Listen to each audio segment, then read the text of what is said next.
ಕಲ್ಯಾಣ ಕರ್ನಾಟಕ ಪ್ರದೇಶಾಭಿವೃದ್ಧಿ ಮಂಡಳಿಯ ಅಧ್ಯಕ್ಷರಾದಂಥ ಡಾಕ್ಟರ್ ಅಜಯ್ ಸಿಂಗ್ ಅವರು ಈ ಭಾಗದ ಲೇಖಕರ ಪ್ರಕಾಶಕರ ಪುಸ್ತಕಗಳನ್ನು ಖರೀದಿಸುವಂಥ ಯೋಜನೆಯನ್ನು ಪ್ರಾರಂಭಿಸಿದ್ದು ನಮಗೆ ತುಂಬ ಸಂತೋಷ ಮತ್ತು ಹರ್ಷವನ್ನು ಉಂಟು ಮಾಡಿದೆ.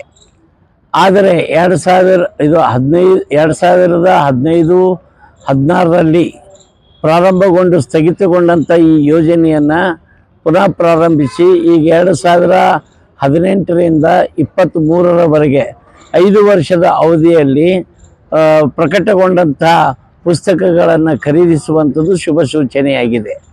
ದುರ್ದೈವದ ಸಂಗತಿ ಎಂದರೆ ಅವರು ಕೇವಲ ಕಲಬುರಗಿ ಜಿಲ್ಲೆಗೆ 35 ಲಕ್ಷ, ಉಳಿದ ಎಲ್ಲ ಕಲ್ಯಾಣ ಕರ್ನಾಟಕದ ಜಿಲ್ಲೆಗಳಿಗೆ 25 ಲಕ್ಷ ರೂಪಾಯಿ ಅನುದಾನ 1,85,00,000 ಬಿಡುಗಡೆ ಮಾಡಿದ್ದಾರೆ.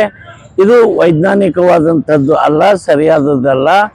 ಪ್ರತಿ ವರ್ಷ ಬಿಡುಗಡೆಯಾಗಬೇಕಾದ ಹಣ 5 ವರ್ಷಕ್ಕೆ ಬಿಡುಗಡೆ ಮಾಡಿದ್ದು ಅತ್ಯಂತ ವಿಷಾದದ ಸಂಗತಿ ಮತ್ತು ಒಂದು ದುರಂತಕಾರಿ ವಿಷಯವಾಗಿದೆ ಅಂತ ಈ ಸಂದರ್ಭದಲ್ಲಿ ಖಂಡಿಸುತ್ತಾ ಡಾಕ್ಟರ್ ಅಜಯ್ ಸಿಂಗ್ ಅವರಿಗೆ ಮನವಿ ಮಾಡಿಕೊಳ್ತೇವೆ.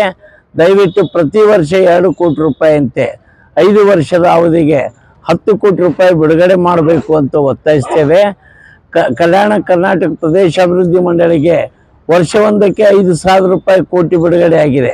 ಅದರಲ್ಲಿ 1% ಬಂದರೂ ಕೂಡ ನಮಗೆ ಹಣ ಸರಿ ಹೋಗುತ್ತೆ.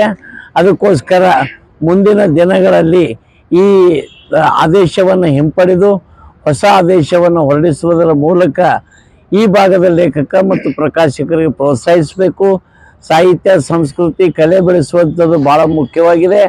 ಈ ಸಂದರ್ಭದಲ್ಲಿ ನಾನು ಒಂದು ನೇರವಾದ ಆರೋಪ ಮಾಡ್ತೇನೆ.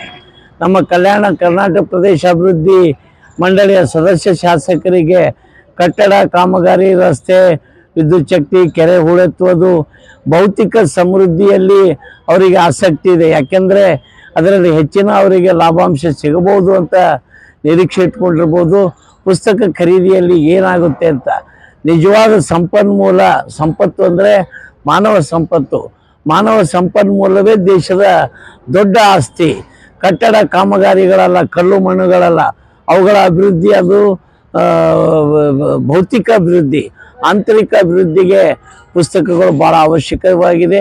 ಈ ಜ್ಞಾನ ವಿಕಾಸಕ್ಕೆ ಪತ್ರಿಕೆಗಳಿಗೆ ಸ್ಪರ್ಧಾತ್ಮಕ ಪುಸ್ತಕಗಳಿಗೆ ಅನುಕೂಲವಾಗುವಂತೆ ಈ ಭಾಗದ ಮಕ್ಕಳು ಒಳ್ಳೆಯ ಫಲಿತಾಂಶವನ್ನು ಪಡೆದು ಸ್ಪರ್ಧಾತ್ಮಕವಾದ ಜಗತ್ತಿನಲ್ಲಿ ಭಾಗವಹಿಸಬೇಕಾದ್ರೆ ಅವರಿಗೆ ಜ್ಞಾನ ವಿಕಾಸ ಮಾಡೋದು ಭಾಳ ಅವಶ್ಯಕತೆ ಇದೆ ಅನ್ನುವಂಥ ಮಾತನ್ನು ಈ ಸಂದರ್ಭದಲ್ಲಿ ಹೇಳಿ, ಡಾಕ್ಟರ್ ಅಜಯ್ ಸಿಂಗ್ ಅವರು ತಮ್ಮ ನಿಲುವನ್ನು ಬದಲಿಸಬೇಕು, ಇಲ್ಲದಿದ್ದರೆ ಉಗ್ರ ಹೋರಾಟ ಮಾಡುತ್ತೇವೆ ಎಂಬ ಎಚ್ಚರಿಕೆಯನ್ನು ನೀಡ್ತೇವೆ. ಪ್ರೊಫೆಸರ್ ಶಿವರಾಜ್ ಪಾಟೀಲ್, ಬಸವರಾಜ್ ಕೋನೇಕ್, ಪ್ರಕಾಶ್. ಮಾಧ್ಯಮ ಮಿತ್ರರಿಗೆ ಸ್ವಾಗತವನ್ನು ಬಯಸುತ್ತಾ ನಾನು ಗುಲ್ಬರ್ಗ ಪ್ರಕಾಶಕರ ವತಿಯಿಂದ ಮಾತಾಡ್ತಿದ್ದೇನೆ.